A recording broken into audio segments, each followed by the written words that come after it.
I'm always in Chicago. you're in Yeah. Chicago, all right? Yeah. So I'm out of Virginia, so it's probably it's in the low 20s and teens here with some weather coming Yeah, in. we're like around there. And to be honest, I just feel so lucky that we have this weather and Yeah, we're not on the West Coast, right? I mean, yeah. it's scary What what's going on over there.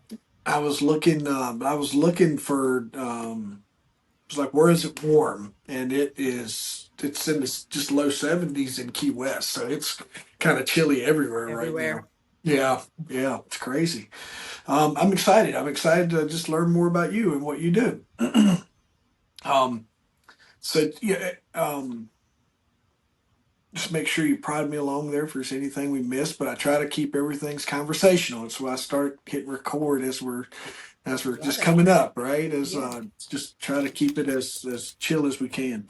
But just to let everyone know who you are, today on the Second Chance podcast, we're thrilled to welcome Emily Snider, a creative powerhouse, visual storyteller who turned an unexpected career setback into an opportunity to build a thriving business. From being laid off while 8.5 months pregnant to launching her own freelance presentation design company, Emily's journey is a testament to resilience, creativity, and betting on yourself.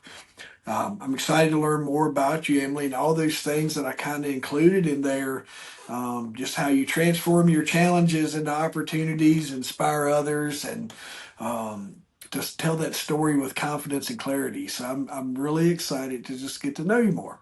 Oh, thank you. I feel like I'm excited to talk about it. It feels very relevant to the world. And like we were just saying, like what's going on and how we kind of have to flip that script, even though it's so hard. And being on the outside, it's always easier, or looking back, it's always easier than when you're in the thick of it. But I think, I think you're absolutely right. It's being in the moments is tough, and then when you're on the backside, it's hard for me to read um, that you were 8.5 months pregnant and lost your job without just asking you to kind of tell me a little bit about that. But because there has to be some an initial mindset, and then some overcoming mindset. You want to yeah. walk us through kind of what that looked like, and it's your show, so you take. Sure. And there's a bit of PTSD too, right? I think that's part of my process. It took me 5 years to even realize that that was like maybe a thing that happened. Yeah. Um,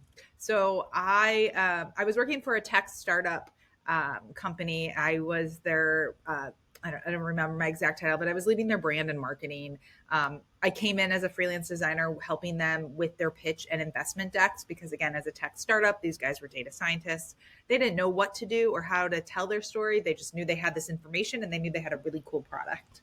Um, I worked with them for about a year before they brought me on full time. And unfortunately, looking back, they probably brought me on a little bit too soon.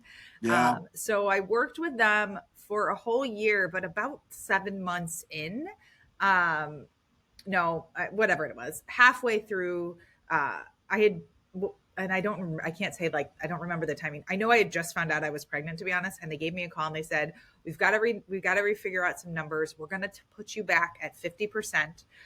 You'll get all the benefits. You'll get all this, but we just like, basically like, you're just going to work part-time for the next few weeks, or I think it was like 2 months, and then we'll bring you back. Well, obviously there was like a lot of initial shock, but kind of like, okay, we can figure this out. At that point, I was really lucky, and with only one kid, we were able to like change his schooling. So like I again kind of became a part-time worker, was able to figure out this pregnancy that was a little bit different than my first one, and got to learn to be more present, and just kind of like again didn't let that sink in. Like one of the things my cousins still joke about is I'm very active. I like to work out. I like to be Yeah. healthy. Those kind of things. And so I was part of I had like a monthly membership to Core Power Yoga, and I inquired with them about like how I could get a discount on that. And so I started like cleaning, not like toilets. I didn't have to clean toilets, but I started like going in early and like doing some Yeah. stuff. And it was kind of like a work for trade. So I initially just looked at what we had and ways to pivot or how to change, the course. One of my favorite luxuries is getting manicures. Like simple things like that really helped me reset and not feel like the world was crumbling on me, that I could still own or be me. And I kind of learned how frivolous or how many extra luxuries I actually lived with. And it was a good test. It was a good testament. I still was healthy. My babies were healthy. Like things were good. Unfortunately, that like 2 month situation kept rolling Yeah. through the whole pregnancy. And in the middle of January, I got a call or got a message early in the morning, and I kind of knew it in my gut that like this wasn't going to be good. And so I got the call that said, like, we have to terminate your position in order to stay in the red or in order to stay in the black so we could actually continue getting our funding because they didn't look, nobody was interested in them with these numbers.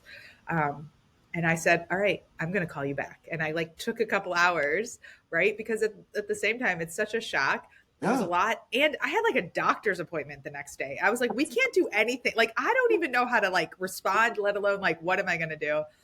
Um, Got a little now human being inside of yeah, me. and You guys they are weren't like rude about it. They like felt terrible too. They wanted to do what they could.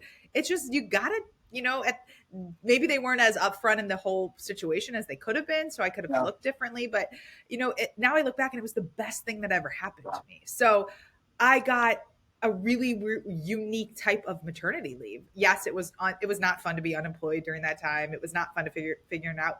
But I'm not going to lie, the minute that they told me that, I pivoted and I got my portfolio together and I started reaching out to my contacts, and I actually had interviews for full-time jobs at the week before my daughter was born. I went into an interview. I mean, I'm super pregnant. I knew going in, like, the chances of them really hiring me may not be, but I was confident that I knew I could do that job really well.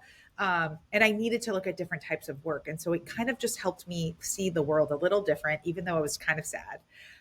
What year, Emily? What are we This talking? was 2019, All right, so pre-COVID, right? pre So COVID. it's yeah, Yeah. So, pre-COVID. like, It's life. Everything's trucking along. The economy's moving. Everybody's yeah. yeah, And I like had there's gone no from, yeah, no yeah. And work I from had come home, No, right? There's no I work gone from from home. agency world and I was ready to like not go back there. And so I was like looking at, in the suburbs, there's a lot of different corporations and businesses. So like it just looked different, but it was also like to come in as a creative into a more, a corporate environment, you got to find the right niche. It's a lot different than going into a creative agency where there's a lot more like roles, let's say typical roles. And to be honest, a few hours after my daughter was born, I got an email that said I didn't get the job. And I just like held my daughter and was like, it was meant to be. Okay. Because at the same time, I couldn't imagine having a newborn and be thinking about going back to a brand new job. And so I used it to my advantage. Again, we had figured out how to be really like, sleek and slim in terms of our expenses and what we were doing and what life looked like. But it was the moments and it was the memories that I really remember of like just like kind of being cozier and cuddling together more or taking things a little bit slower, and it was really good. It's an amazing I story for your daughter, right? Yes, right. And her whole journey to like, she's just like this. She's got this personality and this persona, and she was like meant. Like, I mean, they say like, it's like serendipitous sometimes of like how like your children are picked for you or you don't pick. Like it's meant to be. And like she was totally. This was all some universe made this, or Yeah, God made this happen for us. It's really kind of magical my because her persona is still this bubbly. She still is like she has the best outgoing, curious personality. And it was like the lowest time in my life that we were together. I envision her on stage someday talking about how her mother had been fired while she was being carried, and then on the day she was born, her mom had gotten turned down from a job. Right? There's just an Yeah, but like amazing if this story. gives her drive, or That's she's the right. fire and I like right, like we light each other's fires, I'll take Yeah, it. just Um, that it's a neat story within the story, like for her story of overcoming yeah, and as a she is feisty and she is fearless and she is determined and she comes with all of these like these I was too personas far. that fit very well to somebody combating, where what she was kind of brought into. You Um, but you also you spoke to a lot of folks. We missed that, right? Is your house was in order and you had some pivot plans to where you had like your first off is your company downsizes you and you're able to absorb that, right? So sometimes that can be a big deal when you stuck it out with them for a long time. So your house is a lot in order that allowed you to make these decisions out of good judgment, not necessarily impulse. I need money, I gotta have money. So it sounds like you Yeah, guys did a good and it was job. scary. Trust me, there were many Yeah. tears and many sad days. But the other thing that was really interesting was I started learning, and I think it's something that I kind of and I don't know if I always did, but like now it's not as scary. But then I started learning to like raise my hand. Yeah. Like nobody likes to say I need help, right? It's a really hard quality. So to tell people I'm out of work and I have a new baby or I'm looking for a job or this is what I want, do you know anybody? Yeah. Even that just mindset was really hard. Tracking like my outreach for jobs for my unemployment, like that was so, it weighed so much on me because you personally are like, I didn't do this, but I'm here. And how do I move through it? But all it did again was it continued to be like, I never want to do this again. So I got to figure out how to get out of here. Like, Yeah. even though I'm a very impulsive person, I knew that this was just a blip in this very big thing. And I needed to find the right situation. You've Um, got, have you always worked in kind of that creative, the yes. placement? Yes. So I So came that's up in your the agency background, right? world, creative Yeah. director. Exactly. Go Um, back, back. Is this as a kid, as you get through high school? Is Oh this something yeah. you So always want to do? I Yeah. I have always been creatively curious about the world. I Uh, think it's the way I see things, it's the way things work together, it's the way I engage with people. I also think there's this like creative empathy I have because of the way that stories are told or how we come together and how we see things. And I visually have always broken complex situations down to understand them. Like I specifically remember learning how to take double column notes in 8th grade because not only was it a visual way to like, here's all my notes and then here's the highlights, but it broke down that those bigger things into smaller digestible parts. And yeah. as a creative, that's what you're doing. You're designing something so somebody can digest it, engage with it, feel it, and then do something. And so that balance, kind of it drove me to my creative field. I also just, language was a really struggle for me. Spelling tests, I used to, all those things that like are Right. typical. But I grew up, and everybody I knew was finance, like in law or a teacher and in business. So to go into the creative world was kind of a unique thing, but I did it with confidence because again, it felt right. Like I just tapped into the things that feel Yeah. good. And I was able to create experiences or pictures or things, and the way people lit up when they responded to it, that's what I love. So I always kind of had this innate nature of connecting things for people and getting their emotional responses. And so that's how I got into the creative field for sure. And then I was reading some of your notes that you had left me, and for the folks, like I try to tell everyone, like this is mine and Emily's getting to know each other. I'm asking her questions that I think the world would love to hear, and then but I'm also fighting through my own curiosities, right? Yeah, let's Um, go. um, but like you come out of this, your daughter's born, and you start to build your own business, and then the term that I read was presentation design as your niche. How did that tell me Yeah, how that good kind of question. Right. evolved? And Like, yeah, just yeah. take it And from there. like I'm going to when my sit daughter was quiet. born, I didn't even know that was a thing.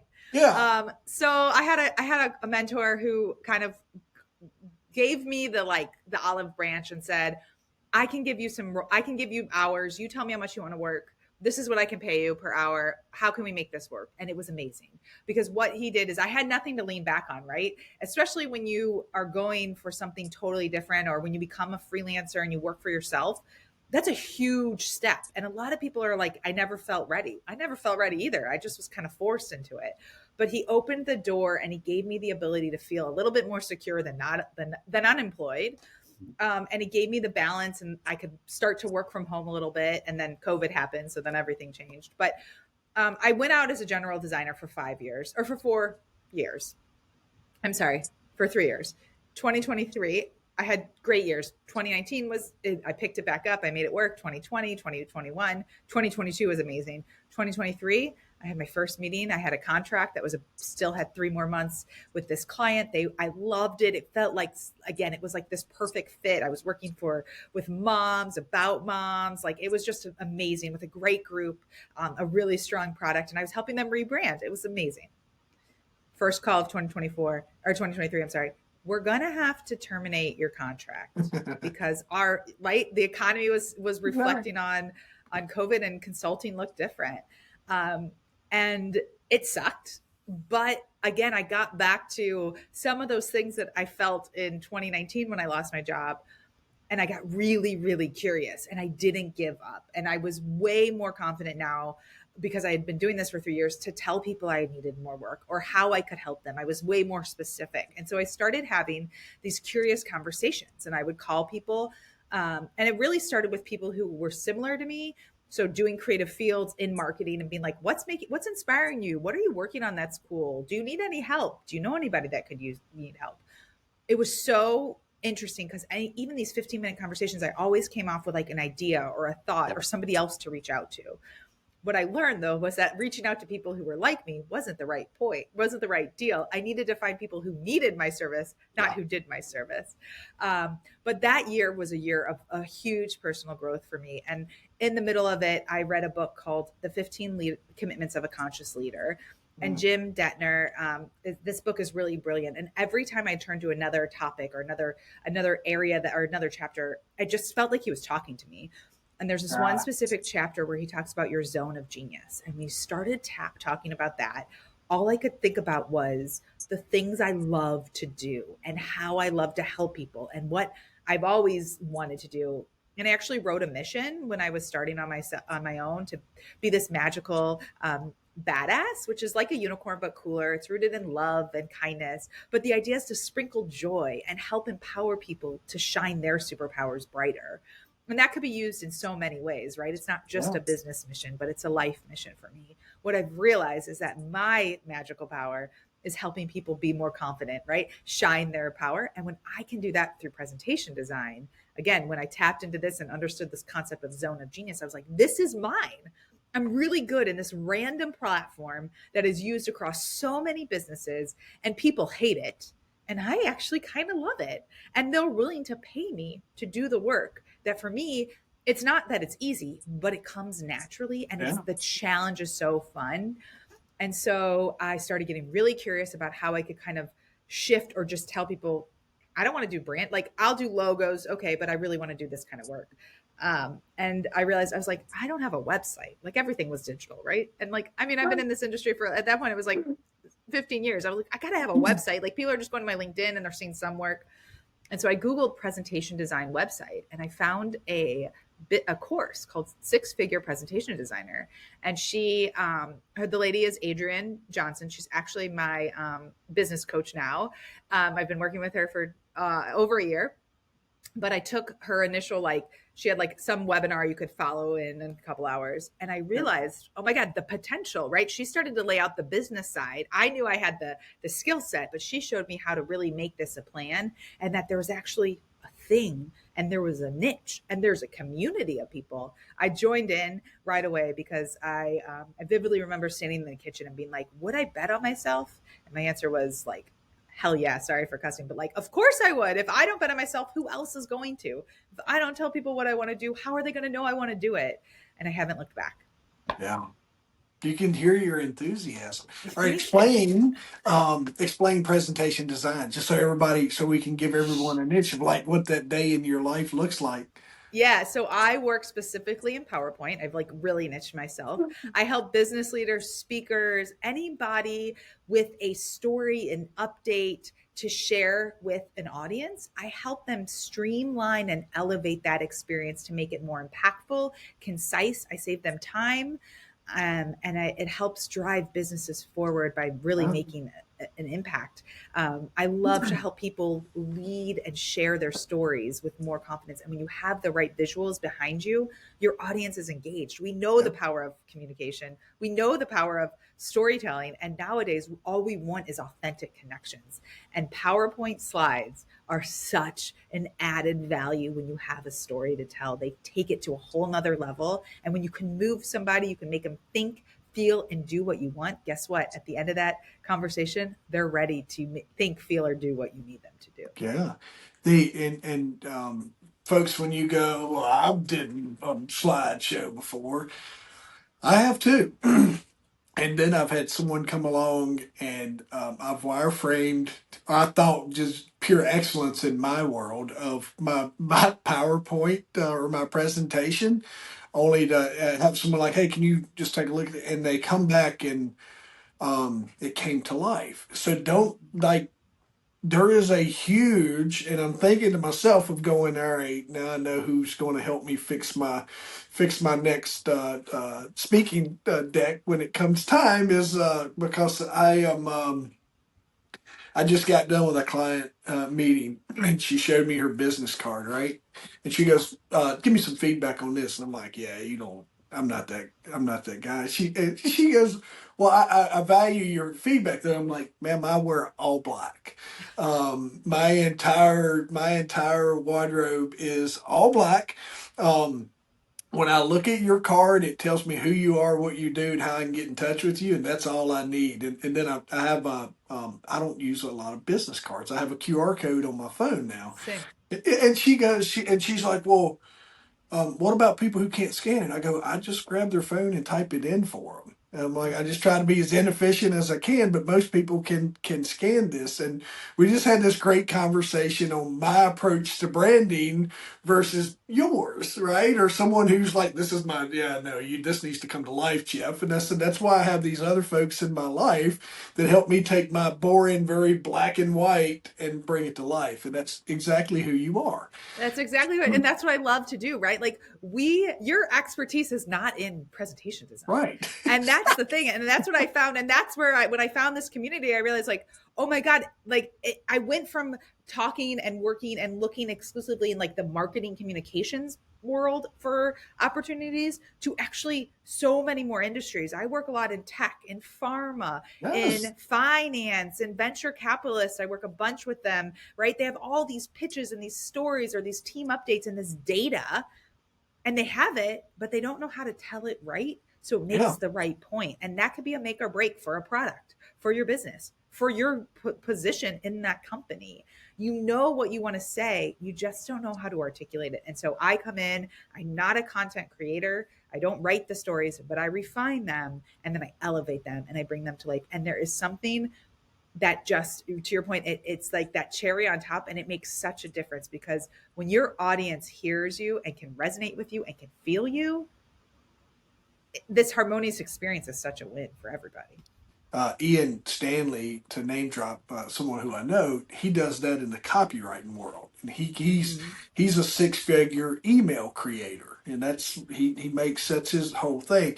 So, folks, just want to echo this: is don't take for granted. Like you have these great ideas, but when you have someone like Emily that can come along, and what you don't realize is your presentation. Like for me, not only is it tell the story, whatever, but it also is your moneymaker. It can be It that shows you're six. credible. It Yes. shows that you're trustworthy. It shows that you care and it shows that you're Yeah. knowledgeable. And those are so important when you're talking about yourself or when you're trying to build something and gain that trust. And I love it. Like, I'm not an expert in email marketing. I'm not an expert in coaching, right? Like, my expertise is my thing. And I love helping people who like, I don't know how to do this. Great. You go do your job. I save you time and money in the end because my clients invest about 3 to 4 hours for a pitch deck that normally would take them 18 to 20. Like think Yeah. about how much time they're getting back just by that, and now they have something that they're really proud of like that. It's just I just always there's so many wins for both of us in all of my partnerships, and it's just been so much fun. You had when you say pitch decks, for the folks that are listening that are learning just industry term, pitch decks are something that someone is taking into a group of investors. It may be very sporadic. They may have just a very short window to be able to pop up. Someone's like, who, tell me more about it. And they literally flip around a computer, or they may have a chance for a slideshow to get what could be the millions of dollars that they need to springboard their company. So being ready and having the right, it's so cool. You touched on it. I want to ask you this. It was actually my next question about your celebrating small and big wins. Yeah. Give us an example of that small win that had such a significant impact on your journey.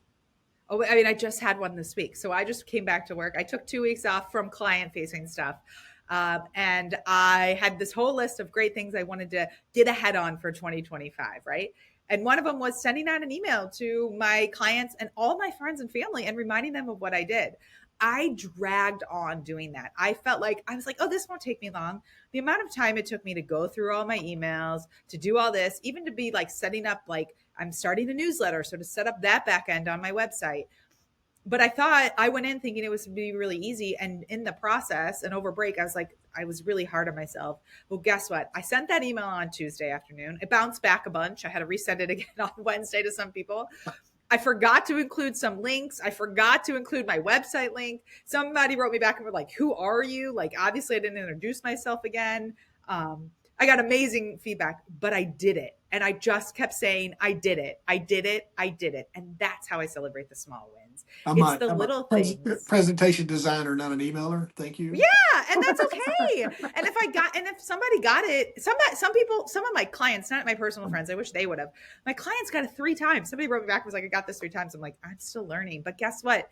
I tried it. And I don't expect my clients to show up and be perfect. So I'm glad now that I'm showing them that I'm not perfect either. But it's the little wins. I spend every day, I send out 20 cold emails or connections on LinkedIn. When I get 2 back this morning when I woke up, that was a huge win.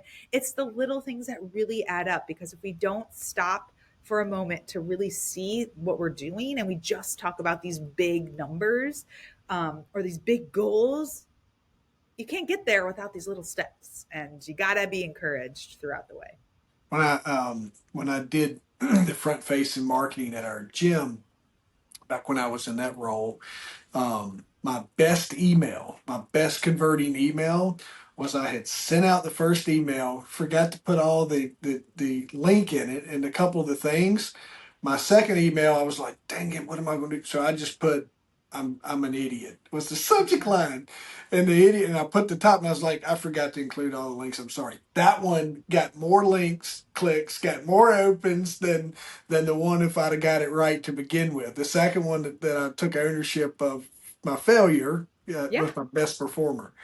Well, and I mean, like, we live in this world, right? We're like, we're used to seeing, especially with social media, like the perfectness of everybody. I think, like they say, comparison is a thief of joy. And it so is. We're all human. And I actually pride myself on only working with real people. I've Yeah. had clients who I've said, I don't think we're a good fit because they're too demanding or they expect something. And I'm like, that's not what I deliver. So, like, I'm going to disappoint you. Like, let's be real. I'm going to show up. And I actually, to be honest, before I got into specifically presentation design, I used to show up to all my reviews and think I should have had everything perfect. And like, I wanted my clients to make no feedback. Well, now I'm learning part of my process is iterating with them. I get it so far and then we review it, because together there's so much more power. So being real and showing that you're not perfect, or I'll say on calls, that's a really great question. I don't know that, but I know how to find the answer. Let me get back to you. People appreciate that more than you pretending that you know everything. Where does that come from? Because here's what you're teeing me up perfectly for some things I wanted to ask you. Just I have, if there's anything I've learned in 27 minutes and 40 seconds and a few minutes before, is that you're absolutely one of the most confident. You roll with the punches. You have all those things, but when you look at other people's world, some of that negative interaction would cause self doubt or comparison. How do you maintain that resilience type attitude that you just spoke to? That's a, How do you keep that moving, right? Because a lot of people, if they got negative feedback from a client, it's going to go head in the sand. Oh my God, this is this. Well, or it creates self doubt that they're not going down the right. It's happened to me recently. Now I got I, called out on something. I was like, all right, you're testing my confidence of myself right now. And I just went back and just started doing new things and kept on the project, right? What about yourself here? I think that's a great question, because actually over break I had a really hard time with my self critique of my, like, Yeah. in all ways, professionally, personally. 2 ways I do it. One, I've got these 2 little kids who look at me and I just keep saying, if I don't keep trying to figure out my most favorite best self every day, what am I showing them that they should be doing? Hmm. And so it's the little things. This year I'm really starting to wake up and I'm giving myself a full hour before I know anybody would ever get out of bed, because that time alone without any distractions is amazing for me. And it makes me feel so accomplished. I make my bed every day for simply that reason of feeling accomplished and feeling like things are set. But I'm also such a believer in that it's a process. It's a total journey. It's never going to be perfect. But I feed myself a lot of good things. I read and like I obsess about self growth. I have a business coach. I have a marketing coach. I have a health coach that I connect with almost weekly, all three of them. Some are hours, some are 15-minute conversations, some are just a text message. Because when I get in my head, when I can process that with them or say, what do you think? I'm curious. How could I look at this differently? I get that outside perspective. And I've created a relationship with me or with them so they know me. But it also starts, like, for me, it's on the inside. Like I said, it's the inside out. So it's not only getting myself moving every morning, making my bed to feel accomplished. It's what I eat. It's what I drink. It's how I break. I used to think, oh, give me 10 more minutes to do something. Guess what? If I break and I go read a book for 5 minutes, I'm so much more empowered. Or I have a dance break, or I write. It's so much good. It's so much better. I meditate a lot, whether it's just taking a deep breath to feel it, or it's to like go through a full, I always do guided meditations with Headspace. So I'll use Headspace. And I also, there was one other thing I just forgot. Meditate. Headspace and app. Headspace is an app, yes, and it's an amazing app. It's super affordable. They have all different types of meditations. You could do just like 1 minute breathings. That's how I originally started and got into Yeah. meditation. Is I literally would wake up and I would do that before I did anything else. 1 minute, 5 breaths guided. They have music that will help me get focused. I do simple things like that. I said taking breaks. I forgot the other thing. Sorry, maybe we'll come back. But I also use an app called I Am, and it is a mantra app. It is an affirmations app. And I actually learned with my new phone that I can have it like pop up. And right now, it will refresh it every couple hours, and it will also give me alerts during the day. And right now, the one is I am choosing to prioritize my mental health. Ah, Yesterday was something about, and I can look it up real fast because I took a picture on my watch. But it's you have to put these good things in your brain, whether you want to or not. yeah. You have to create these habit loops, because if you don't believe them, you're never going to be able to move forward. And I love getting the gratification from other people, but it's never the same as if I don't reinforce it myself. You, I want our audience to hear a couple things there. You don't try to figure a lot of this stuff out on your own, right? You don't just rest in your own thoughts trying to work through it in your head. You have three main components of people that you reach out for. So you're constantly asking for help and you're seeking outside input, right? And then you have two apps that really help you focus your day. But the outside help is I overlooked that. You triggered me, but you did. You made me think. Like I have a couple things that I'm working on, and I just thought of the two people. I'm like, why don't I just reach out for and just say, hey, I just need to let's sit down. And I have people do that with me a lot, but I rarely. Ask I for had a help. couple of things. Yeah, I just need to go do that. And you just in our conversation, you reminded me, hey Jeff, it's okay for you to ask for help too. And So also, besides people, I have communities. So yeah, I have found different groups of people. So it's not just one individual, because sometimes I do feel guilty of like, oh my God, am I taking up all your time? But if you're paying a coach, it's different, I think, yeah, than like different. just, but I also will ask people like, can we go meet for coffee?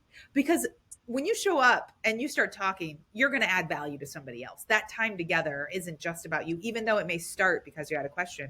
I have a lot of self doubt about how to do my social marketing. I Yeah, hate social media. It's a trigger for me.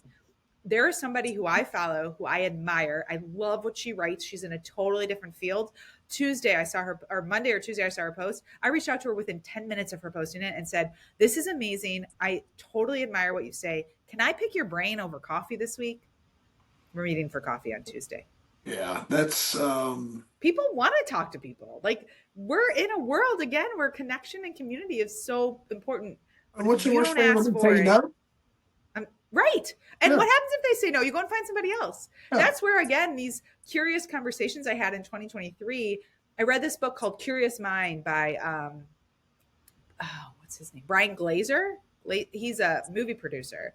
And he's the one that kind of inspired me to get into these. But people don't mind talking about themselves. So if you are curious, people will, and you will learn. And when you're open and you're willing to learn or to seek advice, you grow so much more than when you're just trying to figure it out There's without others. nothing more than people do. I tell this all the time. One of the good outlets I have is podcasting. I'm a conversation guy. I enjoy that. I enjoy the meeting the new people, and then I enjoy.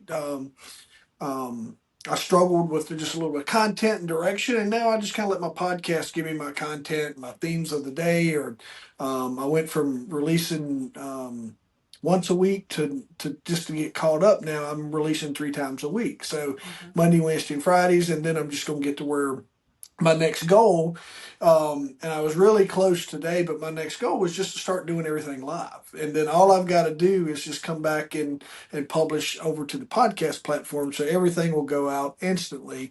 There's not a lot of editing in what we do, right? If and I try to warn everybody, like, don't overly cuss. Cause I'm you, sorry, I did drop a few of those no, here. it's fine. It's fine. On the conversational stuff, I've had a couple guys that are just they don't every word. Yeah. Don't Great you find guys. that for me, podcasting allows me, I'm a verbal processor. So Yes. it's going back to finding the things that fuel you properly. We talked about it. I have apps, I have people, I have communities. I know verbal processing for me is way better than me, even though journaling is important. And I know people talk about the power of that. Verbal processing, I have built so much confidence by talking through things with other people, messing up how I say it so I could say it better the next time. Yeah. And now I agree with you. Podcasting for me as being a guest is not just, I mean, I love sharing about what I do, but it helps me figure out how to do it better. So when I get on a call with a client, it's such an easier way. It's such an easier win for that Well, solution or I that want business. I work on. I enjoy speaking in front of groups. I enjoy workshops and people and teaching and everybody's like. I do a lot of content.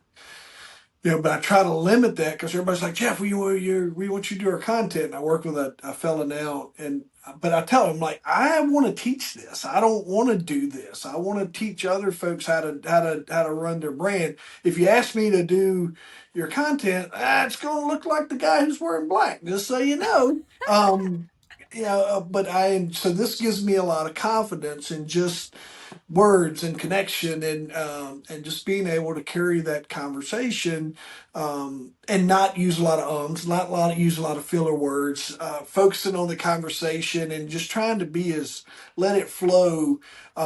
You ever see a keynote and you're like, well, that was a robot? Like if you Yes. were on presentations, you see the guys are Yes, like, of course. Well, like it also no, makes you figure out your boundaries because as you're yeah, talking about something, it's like when you're saying like I don't want to do that, I want to do this. You're like, well, that was really easy. I can talk about it. If I'm just sitting here and I'm looking at data or I'm looking at my numbers and I want to hit goals and somebody's asked me to do a project, I'm going to probably say yes unless I know that I've been talking about these boundaries or I know this is what I want to do.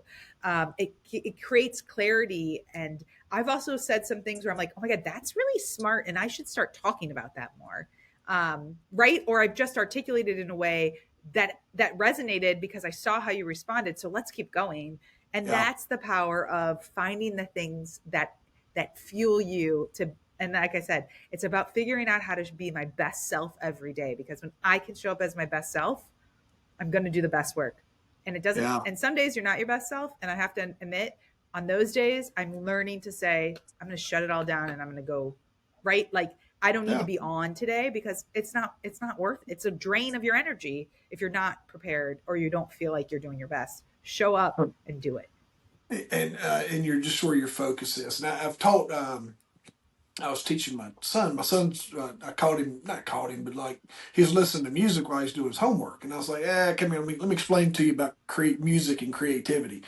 Music is really good when you're creating, but when you're trying to memorize, you can't listen to Yeah. two things at once, right? So same thing is if I find myself roadblocking over here, generally I can find my path in another area. And sometimes I think maybe it's life, the universe saying, hey, I need you over here today, or this feels better. And then just going back to it. I don't, I wanted to ask you as we're wrapping up here. You got your business, your freelance business that you're rolling, but you also have your t-shirt um, yeah, t-shirt product line that you're working on. What do you kind of see yourself as your vision for the future, and what are you trying to shape, or what does that look like for you? Oh, that's such a good question. So I would love to help design some really cool t-shirts, but I've got to be so passionate about them, because if not, it goes back to like I'm just like going through the motions of Yeah. creating something. So I collaborated with a company, or her name is Christine Cole. She owns a business called Flawless out of New York, and we did a mama shirt. And it's still for sale. We only did 50, and it's a short exclusive run. Maybe we can link to that too if anybody's interested in purchasing the Yeah. shirt. It's super. What is the site? What is it? It's called flawless.com. Um, Flawless.com. yep, I can actually get you the link right now. I'll put it, but it's FLAWLESS You got it. .com. Yep. FLAWLESS. FALFLAWE less. Well, let me get this shot. Basher. I got it. I was spelling flawless wrong. I'm not. Yeah, I know. You know, I get it. I did that sometimes. Let me find the mama Um, shirt. Um, Here it is. I'll put the link in here. So it's backslash. It's like, yeah, Google mama shirt.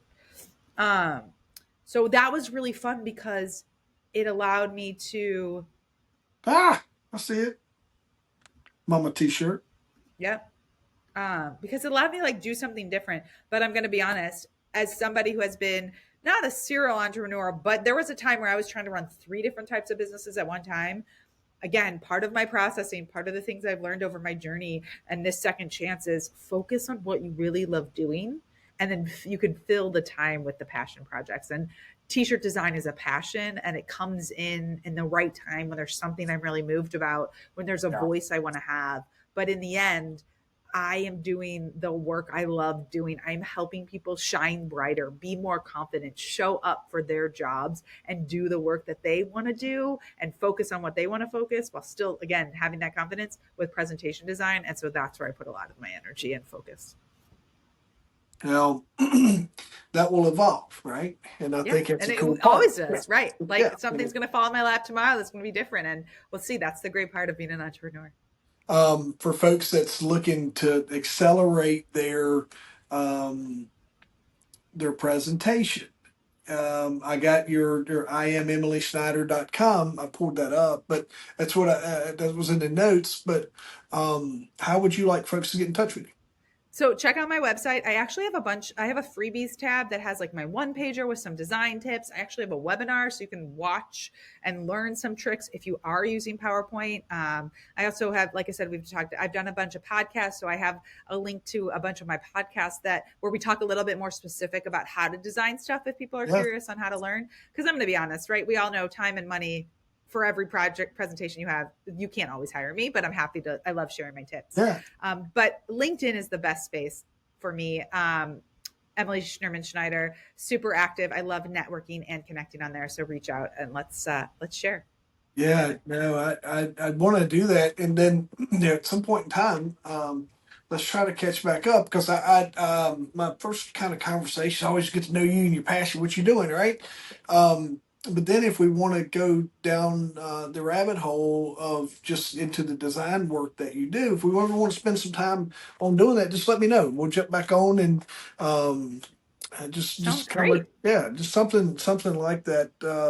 Whatever that would look like as time goes on, to where we can just recollaborate. Because I think like what you said is, I give a really big overview. We all know you exist, but I think it would be neat for folks at some point in time just to see some of your work in action, so they can really see the benefit. I see it. I know it. I've been, and folks, listen. Here's the best way. I've been in some really cool meetings before, and some of the best speakers. I was like, man, my kids could have designed that freaking presentation on an etch and sketch. And I'm like, this guy's making a crap ton of money but his presentation was all like whatever. So we all kind of picked that apart. Like he does all that. His presentation was just very hammer and anvil. And most time they own it, right? I spoke the other day, and I did mine. I had outlined it on a Google Doc, and I just kind of scrolled on the Google Doc, and so as soon as you started talking, I was like, Emily would have flipped in the room if she would have been while I was presenting No, off of we a all Google start Doc. somewhere, and they're all different, but there is a need sometimes for a really polished deck, and that's why I'm here to help. Yeah.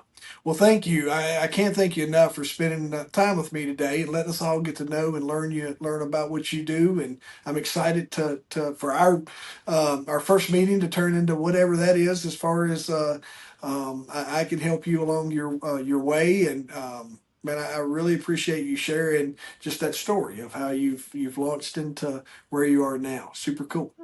Thanks for having me, Jeff. It was such a pleasure to chat with you today. Have a good Yeah. night or Yeah. day. You too. Good day.